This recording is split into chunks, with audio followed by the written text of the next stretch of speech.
Hello guys, நீங்கள் பார்த்துட்டு இருக்கிறது அட்டார்னி அட்லா. இந்த வீடியோவில் வந்து நம்ம வந்து அட்வொகேட்ஸ் ஆக்டை பற்றி தான் பார்க்க போகிறோம். அதாவது அட்வொகேட்ஸ் ஆக்ட் 1961 பற்றி தான் பார்க்க போகிறோம். ஸோ இந்த வீடியோ வந்து லா ஸ்டூடெண்ட்ஸ் எல்லாருக்குமே கண்டிப்பாக யூஸ்ஃபுல்லாக இருக்கும். அதே நீங்கள் வந்து ஆல் இந்தியா பார் எக்ஸாமுக்கு ப்ரிப்பேர் பண்ணுறீங்க அப்படின்னாலுமே உங்களுக்கு வந்து ஒரு முக்கியமான சாப்டராக வந்து இந்த அட்வொகேட்ஸ் ஆக்ட் வரும். ஸோ இந்த வீடியோவில் அட்வொகேட்ஸ் ஆக்டோட மெயினான கான்செப்ட் என்ன அண்ட் அதில் இருக்கிற இம்பார்ட்டன்ஸ் செக்ஷன்ஸை பற்றி தான் பார்க்க போகிறோம். ஸோ அதுக்கான எக்ஸ்ப்ளனேஷன் அண்ட் அதுக்கான நோட்ஸுமே வந்து நம்மளோட டெலிகிராம் சேனலில் இருக்கும். ஸோ உங்களுக்கு தேவைப்படுது அப்படின்னா அந்த சேனலை நீங்கள் ஃபாலோ பண்ணி அதில் இருக்கிற நோட்ஸை நீங்கள் யூஸ் பண்ணிக்கலாம்.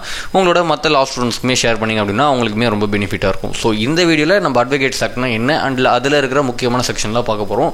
ஸோ இந்த வீடியோவில் அதில் ஃபஸ்ட்டு சாப்டர், அதாவது சாப்டர் 2 பார் கவுன்சிலில் என்ன சொல்லியிருக்கிறாங்க அண்ட் அது ரிலேட்டடாக என்னென்ன ப்ரொவிஷன்ஸ் இருக்குது அப்படின்றத பற்றி இந்த வீடியோவில் பார்ப்போம்.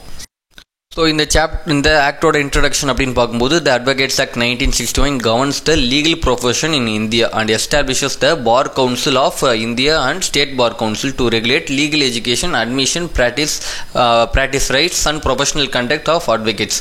அதாவது வந்து இந்த ஆக்டோட மெயினான அப்ஜெக்டிவ் என்ன அப்படின்னா நம்ம இந்தியாவில் லீகல் ப்ரொஃபஷன்ஸை கைட் பண்ணுறது தான். அந்த லீகல் ப்ரொஃபஷன்ஸ் எப்படி இருக்கணும், அதுக்கான ரூல்ஸ் அண்ட் ரெகுலேஷன்ஸ்லாம் ஃபார்ம் பண்ணுறது.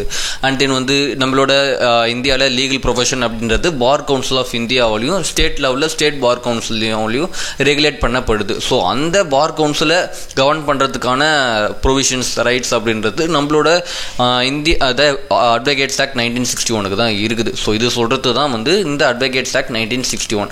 ஸோ சிம்பிளாக சொல்ல போனோம் அப்படின்னா நம்ம இந்தியாவில் லீகல் எஜுகேஷன் எப்படி இருக்கணும் அண்ட் அட்வொகேட்ஸை எப்படி அட்மிஷன் பண்ணணும், அப்படி அட்மிஷன் ஆகிற அட்வொகேட்ஸ்க்கு என்னென்ன ரைட்ஸ் இருக்குது அண்ட் அவங்களோட ப்ரொஃபஷனல் கண்டக்ட் எப்படி இருக்கணும், அப்படி ஒரு வேளை அவங்க தப்பு பண்ணிட்டாங்க அப்படின்னா அவங்களுக்கு என்னென்ன மாதிரி பனிஷ்மெண்ட்ஸ், ஸோ அதெல்லாம் சொல்கிறது தான் இந்த அட்வொகேட்ஸ் ஆக்ட் 1961 அப்ஜெக்டிவ்.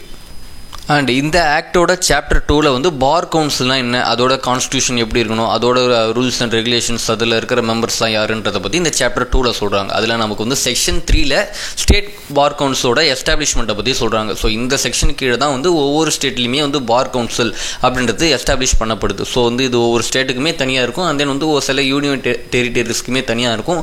இல்லைனா 2 ஸ்டேட்டுக்கு கம்பைன் ஆகி ஒரே ஒரு பார் கவுன்சிலாகவும் இருக்கலாம். இல்லைனா ஒரு யூனியன் டெரிட்டரி ஒரு ஸ்டேட் இருக்குது அப்படின்னா ரெண்டுத்துக்கும் காமனான ஒரு பார் கவுன்சிலும் இருக்கும். ஃபார் எக்ஸாம்பிள் இப்போ தமிழ்நாடு அண்ட் புதுச்சேரி எடுத்தீங்க அப்படின்னா நமக்கு வந்து ஒரே பார் கவுன்சில் தான்.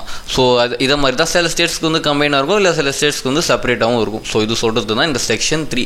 ஸோ இந்த பார் கவுன்சிலோட அப்ஜெக்டிவ் என்ன அப்படின்னா அந்த ஜூரிஸ்டிக்ஷனில் இருக்கிற லீகல் ப்ரொஃபஷனல்லாம் வந்து ரெகுலேட் பண்ணுறது தான் இந்த பார் கவுன்சில், ஸ்டேட் பார் கவுன்சிலோட ஒரு மெயினான ஒரு work. So it including maintaining the role of the advocates. So இந்த ஸ்டேட்டில் வந்து அந்த பர்டிகுலர் ஸ்டேட்டில் என்னென்ன அட்வொகேட்ஸ் வந்து புதுசாக என்ரோல் பண்ணுறாங்க, ஜாயின் பண்ணுறாங்க அப்படின்றத பற்றி இருக்கும். அண்ட் தென் வந்து அவங்களோட இந்த டிசிப்ளினரி மேட்டர்ஸ் எல்லாம் ஹேண்டில் பண்ணுறதும் இந்த ஸ்டேட் பார் கவுன்சிலோட ஒரு முக்கியமான வேலையாக இருக்குது. ஸோ ஒரு பார் கவுன்சிலில் ரிஜிஸ்டர் பண்ண ஒரு அட்வொகேட் ஒரு தப்பு பண்ணுறாரு அப்படின்னா ஃபஸ்ட்டு கம்ப்ளைண்ட் அப்படின்றது ஸ்டேட் பார் கவுன்சிலுக்கு தான் போகும். ஸோ அங்கே ஏதாவது ஒரு ப்ராப்ளம் வருது அப்படின்னா தான் பார் கவுன்சில் ஆஃப் இந்தியாவுக்கு அந்த கேஸ் வந்து அப்பீல் ஆகி போகும். ஸோ இதுதான் வந்து ஃபஸ்ட்டு ஸ்டெப்பு செக்ஷன் 3ல் ஸ்டேட் பார் கவுன்சிலை பற்றி சொல்கிறாங்க.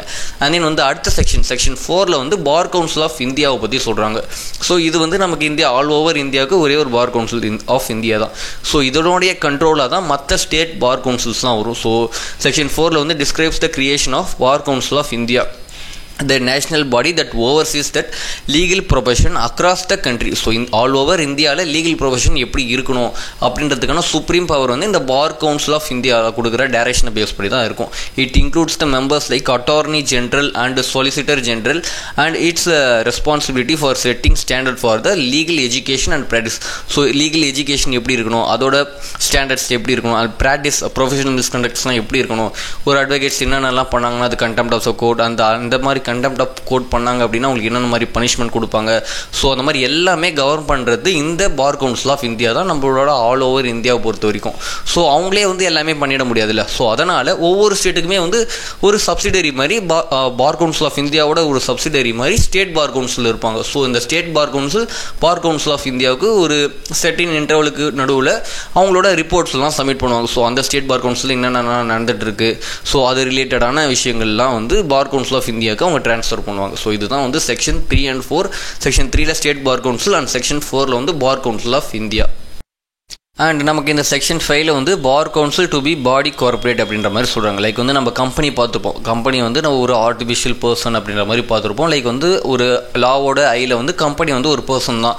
அந்த கம்பெனி மேலே நம்ம வந்து ப்ராப்பர்ட்டிஸை பை பண்ணலாம், சேல் பண்ணலாம், அந்த கம்பெனி மேலே நம்ம ஸ்யூ பண்ணலாம். ஸோ அதே மாதிரி தான் வந்து நம்மளோட பார் கவுன்சிலுமே ட்ரீட் பண்ணணும் அப்படின்ற மாதிரி செக்ஷன் 5ல் சொல்லியிருக்கிறாங்க. It allows it to own property, அந்த மாதிரி enter into contract, to be sued and to be sue. So இதை மாதிரிலாம் சொல்கிறது இந்த செக்ஷன் 5. ஸோ இது வந்து ஒரு கம்பெனி மாதிரி நம்ம தான் இந்த பார் கவுன்சிலில் ட்ரீட் பண்ணணும். ஸோ ப்ராப்பர்ட்டியை வாங்க முடியும், விற்க முடியும், அதனால் கேஸ் ஃபைல் பண்ண முடியும், இல்லைனா அந்த பார் கவுன்சில் மேலே நம்மளால் கேஸ் ஃபைல் பண்ண முடியும். ஸோ அந்த மாதிரி ப்ரொவிஷன்லாம் சொல்கிறது தான் இந்த செக்ஷன் 5. அண்ட் செக்ஷன் 6ல் வந்து என்ன சொல்கிறாங்க அப்படின்னா functions of the state bar council. நம்ம முன்னாடியே பார்த்த மாதிரி அட்வொகேட்ஸ் அட்மிஷன் பண்ணுறது and maintenance of the advocates roll, managing misconduct cases, safeguarding advocates rights, promoting legal education in state level. So இதெல்லாமே வந்து ஸ்டேட் பார் கவுன்சிலோட ஒரு மெயினான ஃபங்க்ஷனாக இருக்குது இது. ஸோ இதை சொல்கிறது செக்ஷன் 6. அண்ட் செக்ஷன் 7ல் என்ன சொல்கிறாங்க அப்படின்னா functions of the bar council of India. So bar council of இந்தியாவுக்கு என்னென்ன மாதிரி டியூட்டிஸ் இருக்குது அப்படின்னா நேஷனல் லெவலில் வந்து இந்த அட்வொகேட்ஸ் ஆக்டெல்லாம், அட்வொகேட்ஸில் இருக்க legal education and maintaining advocates misconduct, promoting legal reforms, so இதெல்லாம் டீல் பண்ணுறது பார் கவுன்சில் ஆஃப் இந்தியாவோட வேலை. நேஷனல் லெவலில் பண்ணுறது பார் கவுன்சில் ஆஃப் இந்தியாவோட ஃபங்க்ஷன், ஸ்டேட் லெவலில் பண்ணுறது பார் கவுன்சில் ஆஃப் ரெஸ்பெக்டிவ் ஸ்டேட்டோட வேலை. ஸோ இதுதான் வந்து செக்ஷன் 6 and 7.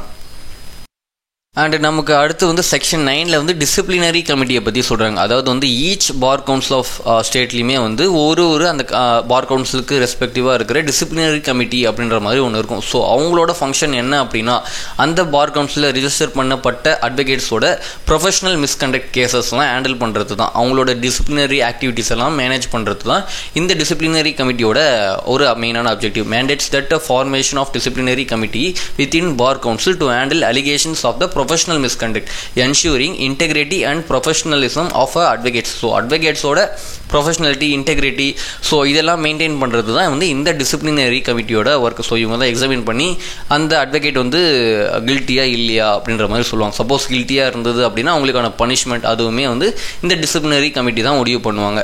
அண்ட் தென் வந்து செக்ஷன் 9A வந்து கான்ஸ்டியூஷன் ஆஃப் லீகல் எய்ட் கமிட்டியை பற்றி சொல்கிறாங்க. அதாவது வந்து லீகல் எய்ட் கமிட்டியோட அப்ஜெக்டிவ் என்ன அப்படின்னா இந்த ஃபினான்ஷியலாக அஃபோர்ட் பண்ண முடியாதவங்க, லீகல் சர்வீஸ்க்காக ஃபினான்ஷியலாக அஃபோர்ட் பண்ண முடியாதவங்க இந்த கமிட்டியை அப்ரோச் பண்ணாங்க அப்படின்னா அவங்களுக்கான லீகல் ரெமிடி அப்படின்றது கிடைக்கும். ஸோ இதுதான் வந்து செக்ஷன் 9A லீகல் சர்வீஸ், அதாவது லீகல் எய்ட் கமிட்டியை பற்றி சொல்லியிருக்காங்க. அண்ட் தென் வந்து செக்ஷன் 10ல் வந்து ஃபர்தராக என்னென்ன மாதிரி கமிட்டிஸ் இருக்கும், அவங்க எப்படி ஃபாலோ பண்ண, என்னென்ன மாதிரி கமிட்டிஸ்லாம் வந்து எஸ்டாப்ளிஷ் பண்ணலாம் அப்படின்ற மாதிரி சொல்லியிருக்காங்க. அதில் வந்து எக்ஸிக்யூட்டிவ் கமிட்டி, அதாவது வந்து ஒரு டிசிஷன் வந்து பார் கவுன்சில் எடுக்குது அப்படின்னா அதை எக்ஸிக்யூட் பண்ணுறதுக்கான அத்தாரிட்டி இந்த எக்ஸிக்யூட்டிவ் கமிட்டி கிட்ட இருக்குது. அண்ட் தென் வந்து என்ரோல்மெண்ட் கமிட்டி, அதாவது யாரெல்லாம் என்ரோல்மெண்ட் பண்ணுறாங்க, ஸோ அது ரிலேட்டடாக இருக்கிற ப்ரொசீஜர்ஸ்லாம் மெயின்டைன் பண்ணுறது இந்த என்ரோல்மெண்ட் கமிட்டியோட வேலை. அண்ட் தென் வந்து லீகல் எஜுகேஷன் கமிட்டி, அதாவது வந்து அந்த ரெஸ்பெக்டிவ் ஸ்டேட்டில் எங்கே ஜூரிஸ்டிக்ஷன் இருக்குதோ அங்கே இருக்கிற மக்கள் மத்தியில் லீகல் எஜுகேஷனை டெவலப் பண்ணுறது தான் இந்த கமிட்டியோட ஒரு work. So legal awareness create பண்ணுறது, ஸோ இதெல்லாம் தான் வந்து இந்த சாப்டர் 2ல் சொல்லியிருக்காங்க. ஸோ இதில் வந்து establishment of bar council of state, bar council of India, and then வந்து என்னென்ன மாதிரி கமிட்டிஸ்லாம் ஃபாலோ பண்ணலாம் அப்படின்றது இந்த சாப்டர் 2ல் சொல்லியிருக்காங்க. ஸோ நம்மளோட அப்கமிங் வீடியோஸில் ஃபர்தராக இந்த அட்வொகேட்ஸ் ஆக்ட் 1961 என்னென்ன சாப்டர் இருக்குது அப்படின்றத பற்றி பார்ப்போம். ஸோ அதெல்லாம் மிஸ் பண்ணாமல் பார்க்கணும் அப்படின்னு நினச்சிங்கன்னா நம்ம சேனலை சப்ஸ்கிரைப் பண்ணிக்கோங்க. அண்ட் தென் வந்து பிளேலிஸ்ட் செக் பண்ணிங்க அப்படின்னா இது எல்லா வீடியோஸுமே உங்களுக்கு வந்து கிடைக்கும். ஸோ தேங்க்யூ ஃபார் வாட்சிங்.